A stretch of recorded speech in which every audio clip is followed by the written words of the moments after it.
A nuestro entender, los temas de las películas cobraron plena importancia hacia el cuarto periodo en que dividimos la historia del cine primerizo en México. A saber, el cine es un aparato.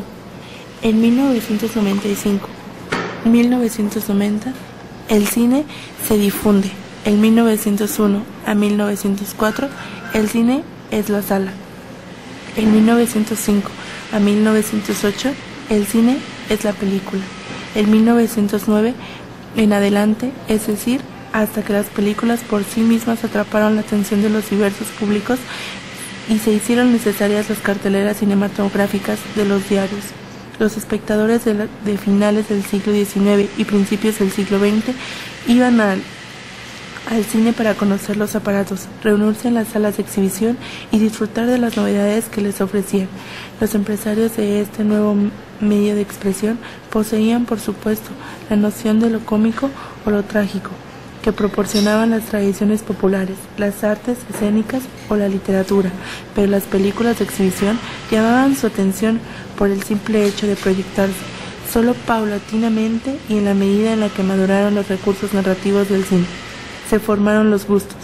El cine en México llega en 1896, llega en los últimos años del Porfiriato, como parte pues bueno de la francofilia que Porfirio Díaz tenía, y lo jala pues realmente con muy poquito tiempo después de haberse iniciado en diciembre de 1895. Quien estrena el cine a México son dos proyeccionistas de la Casa Lumière, que se llamaban Gabriel Beire y Claude Ferdinand Bombernard. Llegan a México en el verano de 1896. Ellos estrenan el cinematógrafo en el Castillo de Chapultepec el 6 de agosto y el 16 de agosto se presenta por primera vez al público el cinematógrafo. Y desde esos años pues el cine en México se vuelve muy popular. Empiezan a surgir camarógrafos que se compran sus cámaras, que van haciendo salones de cine como Salvador Toscano, como Enrique Rosas, y a partir del año, digamos, 900, pues ya más o menos se establece mucho más una pequeña industria del cine mexicano. Para hacerlo mucho más breve, no hay un cine mexicano mudo como lo hubo en Francia o lo hubo en Estados Unidos o en Alemania. ¿Por qué? Porque, bueno, en primera nosotros en 1910 se nos viene la revolución. Eso implica que los camarógrafos se vaya cada uno con diferentes caudillos, empiezan a hacer imágenes increíbles de la revolución que a México llegaban en forma de noticieros. Entonces, de esos años que son muy inestables, la producción de ficción casi es mínima.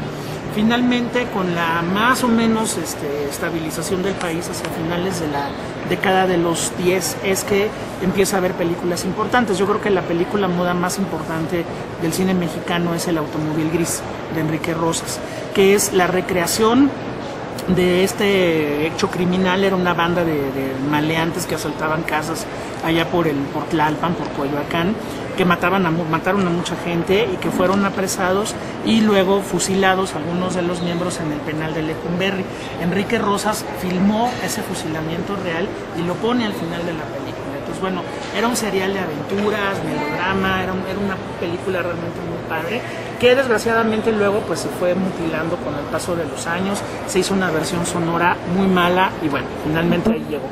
Pero realmente no hablamos de una industria de cine mexicano hasta los años 30, cuando se incorpora la tecnología del sonido, se filma la segunda versión de Santa, de Antonio Moreno, ya sonora, con Lupita Tobar, y a partir de ahí comienzan ya los productores como a tener más confianza en el mercado y a producir más cine.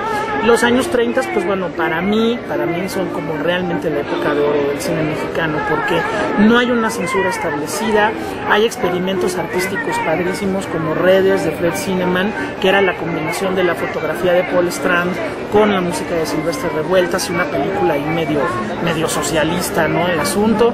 Está la trilogía de la Revolución de Fernando de Fuentes, que son El compadre Mendoza, El prisionero número 13 y Vámonos con Pancho Villa, que te presentaban una visión muy crítica, muy amarga de la Revolución Mexicana. Y tenemos La mujer del puerto, que pues es uno de los clásicos del melodrama cabareteril, con un sentido ahí muy sensual y muy pecaminoso, ¿no? De repente.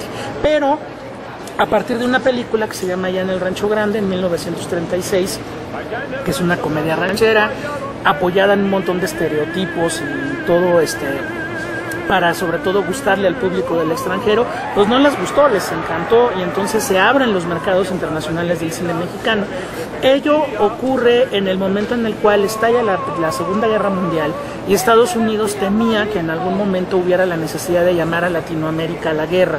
Para ello el cine mexicano se vuelve el puntal, porque pues nos dan toda la película virgen que queramos, capacitan a los técnicos mexicanos y finalmente empieza lo que se conoce como la época de oro del cine mexicano.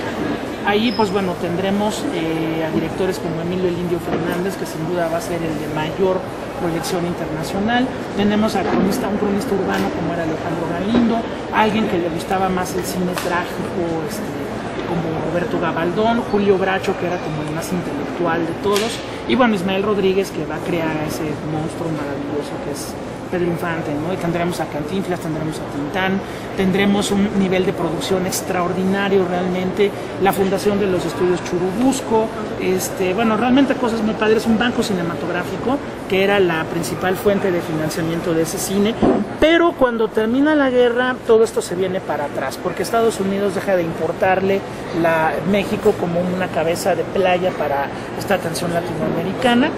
Los productores se enfrentan a que ya no hay dinero y entonces recortan presupuestos, recortan semanas de rodaje y van a hacer un cine de rapidísima recuperación que lógicamente impacta en la calidad del cine mexicano.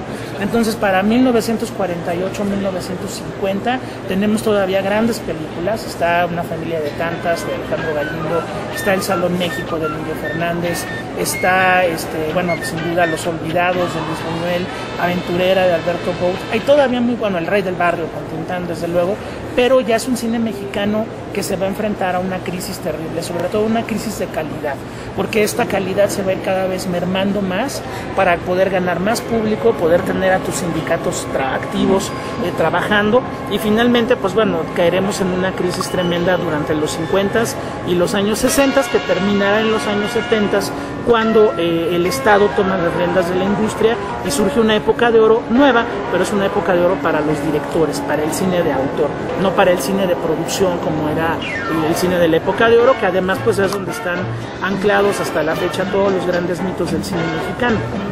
Pedro Infante, Jorge Negrete, Dolores del Río, María Félix, todos son personajes emblemáticos de esa época. Muchas gracias, esta información será de mucha ayuda para nosotros. Gracias por otorgarnos esta entrevista. Claro que sí, pues muchas gracias. Gracias a usted. Bueno.